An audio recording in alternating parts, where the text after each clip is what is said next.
ఇటంటనంట ఇటంటనంట ఎవరో చెప్పిరట ఏసన్న గారు నీ దగ్గరికే వచ్చిండు నీ భాగవతం అంతించున్నా చెప్పేదంట గొడవను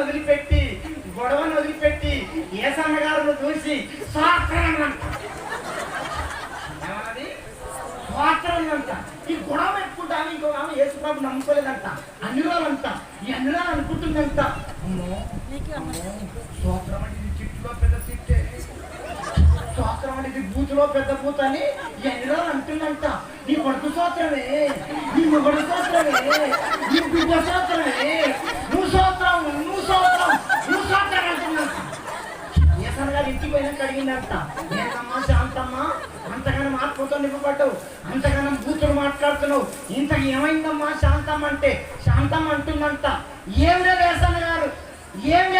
గారు గోడకు 10 పిడికలు కొట్టిన రెండవడ